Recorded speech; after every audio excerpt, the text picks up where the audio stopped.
ഗുരുതരമായ വൃക്കരോഗത്തിന് കാരണമാകുന്ന ഫേഷ്യൽ ക്രീമുകൾ കേരളത്തിൽ വ്യാപകമാകുന്നു. മെർക്കുറി, ലെഡ് അടക്കമുള്ള ലോഹമൂലകങ്ങൾ അടങ്ങിയ ക്രീമുകളാണ് ദോഷമറിയാതെ പലരും വാങ്ങി പുരട്ടുന്നത്. പല പേരുകളിൽ ഓൺലൈൻ സൈറ്റുകളിലും ഫാൻസി കടകളിലും ഒക്കെ ഇത്തരം ഉൽപ്പന്നങ്ങളുടെ വിൽപ്പനയും തുടരുകയാണ്. മലപ്പുറം ആസ്ട്രം മിംസിലെ ഡോക്ടർമാർ വൃക്കരോഗികളിൽ നടത്തിയ പരിശോധനയിലാണ് അപൂർവ രോഗം പടരുന്നത് കണ്ടെത്തിയത്.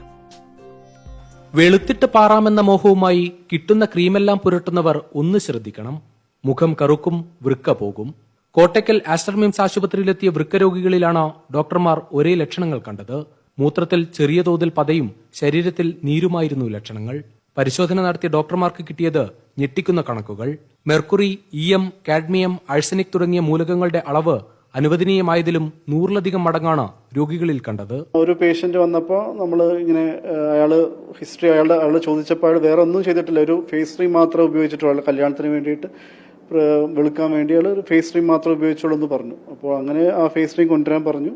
മുമ്പ് ബയോപ്സി ചെയ്ത ആൾക്കാർ, മുമ്പ് ഇതേ അസുഖമുള്ള ആൾക്കാർ അന്ന് ഫോളോ അപ്പിന് വേണ്ടി ഒപ്പി വരിക, അവർ ഇത് സ്പോട്ട് ചെയ്തു, ഈ ക്രീം സ്പോട്ട് ചെയ്ത് അവരും അത് ഉപയോഗിച്ചിട്ടുണ്ടെന്ന് പറഞ്ഞു. അപ്പൊ അങ്ങനെയാണ് ഇത് കത്തുന്നത്. നമുക്ക് എല്ലാവരും ഉപയോഗിച്ചത് ഒരേ തരത്തിലുള്ള വിവിധ പേരുകളിൽ പുറത്തിറങ്ങിയ ഫേഷ്യൽ ക്രീമുകളാണ്. തുടക്കത്തിൽ മുഖം വെളുത്തു തുടുക്കുമെങ്കിലും ഉപയോഗം നിർത്തിയാൽ അപകടമറിയാം. ഫേസ് ക്രീം യൂസ് ചെയ്യുന്ന കുട്ടികൾക്ക് ഇതിൽ റിസൾട്ട് പെട്ടെന്ന് കിട്ടുന്നുണ്ട്, പെട്ടെന്ന് ഫെയർ ആവുന്നുണ്ട് അവര്.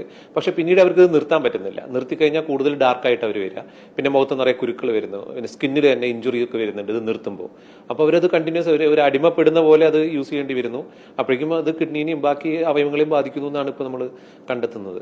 മറ്റ് ആശുപത്രികളിലും ഇത്തരം രോഗികൾ എത്തുന്നുണ്ടെന്നും ഡോക്ടർമാരുടെ അന്വേഷണത്തിൽ വ്യക്തമായി. ചൈന, പാകിസ്ഥാൻ, തുർക്കി രാജ്യങ്ങളുടെ ലേബലിലാണ് ഉൽപ്പന്നങ്ങൾ ഫാൻസി കടകളിലും ഓൺലൈൻ സൈറ്റുകളിലും വിൽപ്പന നടത്തുന്നത്. ആരോഗ്യവകുപ്പിനെ വിഷയം അറിയിച്ചിട്ടുണ്ടെന്നും വലിയ ജാഗ്രത വേണമെന്നും ഡോക്ടർമാർ മുന്നറിയിപ്പ് നൽകുന്നു. രുചീഷ് രവീന്ദ്രൻ, ഏഷ്യാനെറ്റ് ന്യൂസ്, മലപ്പുറം.